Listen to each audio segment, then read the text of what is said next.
अपने वालिद साहब की बात करूंगा, उनका भी 1992 में भी ग्राट था, तो वो भी उसकी लपेट में आए थे। पक्के मकान नहीं होते थे क्योंकि उस टाइम पे बहुत गुर्बत थी। तो उस गुर्बत में लोगों ने बड़ी मशक्क़त से वो मकानात बनाए थे और उन्होंने घराट पे अपना रोज़गार चलाते थे, अपनी फैमिली, अपने बच्चों को उस पर रोज़गार चलाते थे। दिन में फ्लड आया था, तो अगर रात में वो फ्लड आ जाता तो फिर में उसमें भी लोगों की जानें चली जाती। तो ताहम वहाँ पे जब 1992 में फ्लड आया था, वो दिन के मतलब टाइम पे आया था, तो उसमें लोगों की जान बच गई थी और जो भी कारोबार थे उसमें पूरी तरह से वो तहस-नहस हो गया था। यानी कि अचानक मौसम तब्दील हो गया उस वक्त, आपने अपनी आंखों से देखा जब मौसम तब्दील हुआ अचानक, यानी कि जब फ्लड आया। सिर्फ वहाँ उस दिन 6-7 दिन जो बारिशें मुकम्मल हुई थी, तो मुकम्मल होने के बाद अचानक से ऐसे फ्लड आया कि इतना बहाव हो गया कि कम से कम 30-40 फुट पर जो भी मतलब ब्रिज थे, तो 50 फुट की दूरी पर भी जो ब्रिज थे उतनी हाइट पे जो फ्लड आया था, तो उसकी वजह से वो पूरा डैमेज। ये रोड ऐसी कनेक्टिविटी नहीं थी क्योंकि उस टाइम पर हम दिया जलाते थे, जो केरोसिन है, जो जंगलों से हम लकड़ियाँ लाते थे, उस पर जलाकर हम अपनी पढ़ाई शुरू करते थे। बिस्मिल्लाहिर्रहमानिर्रहीम, अस्सलाम वालेकुम। आप देख रहे हैं द लाइफ ऑब्जर्वर, मैं शेख साबिर। चलिए जी नाज़रीन, आज की मुलाकात हम आपको उस शख्सियत से करवाने जा रहे हैं जो अक्सर सोशल मीडिया पे जो छाए रहते हैं। जी हाँ, मैं उस शख्स की बात कर रहा हूँ जो आपको 1992 की जो है कहानी जो आज सुनाने जा रहे हैं। यानी 1992 में जो है बदौरा पुल की अगर हम बात करें, यानी अंस रिवर की, वो हालात जो उन्होंने अपनी ज़िंदगी में बिल्कुल अपनी आंखों से देखे हैं। बहुत बहुत शुक्रिया मुश्ताक साहब आपका वक्त देने के लिए। शुक्रिया। मुश्ताक साहब, सबसे पहले आप मुझे बता दीजिए, यानी मैं सबसे पहले यही आपसे जानना चाहूंगा कि 1992 के वो हालात बता दीजिए हमारे देखने वाले साथियों को। आपने किस तरह वो हालात देखे थे अपनी आंखों से? 1992 के हालात आपको हम बराबर उस पर अपना हम ख़यालात रखेंगे क्योंकि 1992 का जब फ्लड आया था, तो यहाँ पर बहुत सारी उस टाइम पे प्रॉब्लमें हो गई थी। जो पुल लगे थे वो भी डैमेज हो गए थे और लोगों के जो भी मतलब कारोबार थे, जिनके मकानात थे, उसमें बहुत सारे नुकसानात भी हुए थे। तो कहीं के जो घराट थे जहाँ से उनका रोज़गार था, तो उसमें भी वो घराट उस फ्लड की वजह से डैमेज हुए थे। तो उस 1992 के हालात जो थे उससे बहुत लोगों को परेशानियाँ हुई थी क्योंकि जिन लोगों को सहारा ही था उन घराटों पर, कहीं का तब कच्चे मकान होते थे, पक्के मकान नहीं होते थे क्योंकि उस टाइम पे बहुत गुर्बत थी। तो उस गुर्बत में लोगों ने बड़ी मशक्क़त से वो मकानात बनाए थे और उन्होंने घराट पे अपना रोज़गार चलाते थे, अपनी फैमिली, अपने बच्चों को उस पर रोज़गार चलाते थे। मुश्ताक पर जो है इसमें जो ये सबसे बड़ा नाला बन गया है, ये जो है 1992 में ये सबसे बड़ा नाला जो है ये उस वक्त बना है, क्या ये सही है, हकीकत है? ये हकीकत है। जैसे हम नंदोली की बात करें, नंदोली में भी एक बहुत बड़ा उस टाइम पे 1992 में जो फ्लड हुआ था, ये बदौरा पुल भी उसमें डैमेज हुआ था। तब ये पुल नहीं थे, तब कच्चे पुल होते थे, उससे इंसान जो है वहाँ पे पार करते थे। उसमें भी वो फ्लड की वजह से वो डैमेज हो गया था। तो नंदोली का जो दरिया था वो भी, उसका भी बहाव बहुत बड़ा हुआ था, तो उसमें भी बहुत सारे लोगों की उस टाइम पे जानें चली गई थी। इस अंस रिवर में जो है कहीं ना कहीं लोगों के वो ग्रहट भी थे, यानी जिसको हम कह सकते हैं कि वो चक्की बनी हुई थी जो दरिया पे, जो यानी कि जो पानी पे चलती थी, उससे जो आटा वगैरह जो भी निकलता था, कि लोगों मतलब हमारे जो बड़े, उनका कहना है कि उस वक्त के जब वो फ्लड आया उस वक्त में जो है वो ग्रहट जो है वो भी उस दरिया में जो बह गए उस फ्लड में। बिल्कुल, मैं अपने वालिद साहब की बात करूँगा, उनका भी 1992 में भी ग्राट था, तो वो भी उसकी लपेट में आया था। तो उसमें ये असल में क्योंकि वो दिन में फ्लड आया था, तो अगर रात में वो फ्लड आ जाता तो फिर में उसमें भी लोगों की जानें चली जाती। तो ताहम वहाँ पे जब 1992 में फ्लड आया था, वो दिन के मतलब टाइम पे आया था, तो उसमें लोगों की जान बच गई थी और जो भी कारोबार थे उसमें पूरी तरह से वो तहस-नहस हो गया था। यानी कि अचानक मौसम तब्दील हो गया उस वक्त, आपने अपनी आंखों से देखा जब मौसम तब्दील हुआ अचानक, यानी कि जब फ्लड आया। सिर्फ वहाँ उस दिन 6-7 दिन जो बारिशें मुकम्मल हुई थी, तो मुकम्मल होने के बाद अचानक से ऐसे फ्लड आया कि इतना बहाव हो गया कि कम से कम 30-40 फुट पर जो भी मतलब ब्रिज थे, तो 50 फुट की दूरी पर भी जो ब्रिज थे उतनी हाइट पे जो फ्लड आया था, तो उसकी वजह से वो पूरा डैमेज हुआ था। अपनी लाइफ के बारे में आप हमें बता दीजिए, क्योंकि जिस तरह हमें अपने बड़ों से सुनने को मिला है कि आपकी ज़िंदगी के जो वो स्ट्रगल जो वो बहुत मतलब इतना ऐसे रहा है कि आपने हर वो कोशिश की है, लेकिन आप हर उस सफलता में जो वो नाकाम रहे हैं, आप वो मतलब वो मंजिल अपनी जो है वो हासिल नहीं कर पाए। हम अपना तारुफ कराएंगे कि जब हमारा 1992 से लेकर जो हमारी वहाँ पे हमारी जो डेट ऑफ बर्थ है, तो हमारी भी इस वक्त 35 ईयर्स हमारी उम्र है। तो हमने जब अपनी पढ़ाई शुरू की थी तब बहुत गुर्बत थी। तो उस टाइम पे ऐसा निज़ाम नहीं था कि मतलब जो आज के टाइम पे है। उस टाइम पे ये था कि हमारे पास बहुत कम पैसा होता था, क्योंकि हमारे पास वर्दी के लिए पैसा नहीं होता था, बुक्स के लिए नहीं होता था, क्योंकि हमारे माँ बाप जो थे वो बहुत गुर्बत में थे। तो उस गुर्बत के निकलने के लिए हमने अपने आप को, मतलब हमारे माँ बाप का भी उसमें क्रेडिट जाता है, फिर हमने भी स्ट्रगल किया, हम मज़दूरी पर जाते थे। तो कुछ जो हमारी 2 ढाई महीने छुट्टियाँ होती थी, उसमें हम मज़दूरी करते थे, उससे कमा कर हम अपने बुक्स और जो भी कापियाँ थी, जो भी हमारा किराया होता था, तो हम उसमें वो ढाई महीना लगाकर अपना पढ़ाई पे भी अपना ध्यान रखते थे और मज़दूरी पे भी, और वैसे हमने अपना टाइम निकाल कर अपनी पढ़ाई को शुरू किया।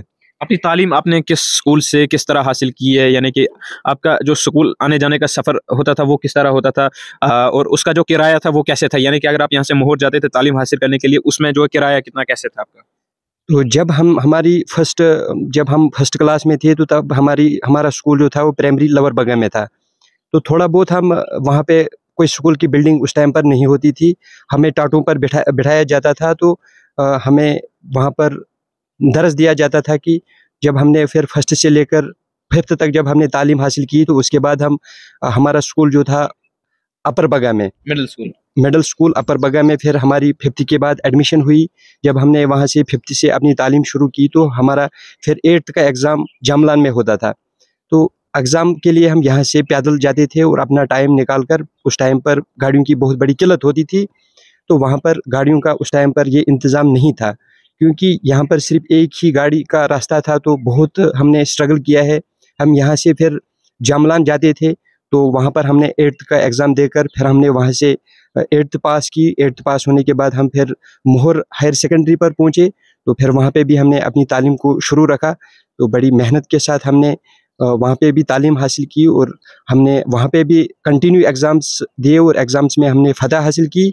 और वहाँ जब हम यहाँ से मोहर जाते थे, तो जब हमें गाड़ी नहीं मिलती थी, तो हम एडवांस में यहाँ, अगर हमारा वहाँ पे 10 बजे का टाइम था, तो हम यहाँ से 7 बजे अपना सफ़र जो है शुरू करने को चलते थे। तो वहाँ पर हम पहुँचकर टाइम पर अपना जो क्लास वगैरह जो थी, हम वहाँ पर दिया करते थे। आप मुझे बता दीजिए, मतलब किराया क्या था उस वक़्त की? यानी आज अगर 50 रुपए है यहाँ से वहाँ तक किराया 50-60 रुपए, उस वक़्त का किराया क्या था? कैसे? उस वक़्त का जो किराया था, वो सिर्फ़ वहाँ पर आने-जाने का हमारा 8 रुपए था। तो 4 रुपए यहाँ से हमें किराया देना पड़ता था, वहाँ से 4 रुपए, क्योंकि उस टाइम पर बहुत गुर्बत थी। हम 2002 की बात करेंगे, 3 की बात करेंगे, 2005 की बात करेंगे, क्योंकि उस टाइम पर इन गाड़ियों का ज़्यादा आमदो-रफ़्त नहीं था। तो सिर्फ़ एक सर्विस बस होती थी, अगर वो टाइम पे निकल आती थी, तो फिर हमें पैदल सफ़र करना पड़ता था, क्योंकि हमारे जेब में सिर्फ़ 10 या 15 रुपए, हमें पर डे का जो स्केल था वो 10 रुपए हमें घर से दिया जाता था, क्योंकि गुर्बत थी। तो हम उसमें 8 रुपए अपना किराए में इन्वेस्ट करते थे। जब हमें गाड़ी से सफ़र नहीं होता था, फिर हम वो पैसा बचाकर अगले दिन हम उस पे जाते थे किराया देने। कौन-सी ज़िंदगी आपको बेहतर लगी? यानी कि आपको वो अपना बचपना जो स्कूल वाला जो वो वक़्त था, या वो पसंद आया है आपको, या ये वाली ज़िंदगी? कौन-सी ज़िंदगी आपकी जो है वो सुकून से गुज़री, यानी आराम से गुज़री? हम उस वक़्त की बात करेंगे, वो भी अच्छा वक़्त था, लेकिन गुर्बत का उस टाइम वक़्त था, क्योंकि खाना-पीना वो कैसा था उस वक़्त? सोर्स ऑफ इनकम बहुत कम था, क्योंकि खाने-पीने का अच्छा इंतज़ाम नहीं था, क्योंकि उस वक़्त हमने खुद सुंगड़ी से राशन उठाकर अपने कांधों पर लाया है, क्योंकि वहाँ उस दिन गाड़ियों का सही इंतज़ाम नहीं था, क्योंकि सर्विसें नहीं थी, क्योंकि एक ही गाड़ी थी, क्योंकि एक गाड़ी पर कितने लोग आते थे। तो हमने खुद 2003-2-4 की बात है, क्योंकि हमने वहाँ से राशन अपने कांधों से उठाकर अपने घर में लाया है, क्योंकि उस वक़्त बहुत गुर्बत थी। क्योंकि उस टाइम पर ज़्यादा हम मक्की की रोटी इस्तेमाल करते थे, सरसों का हम अपना जो खेत में था वो हम इस्तेमाल करते थे, कद्दू वगैरह जो भी हमारा पुराना जो कल्चर था। तो आज के दौर में भी हमें कुछ अपने कल्चर पे जाना चाहिए, क्योंकि अपने घर में जब हम ये चीज़ें पैदावार करेंगे, क्योंकि इससे भी हमारे बहुत, मतलब अपने सोर्स में फ़ायदा दे सकती है।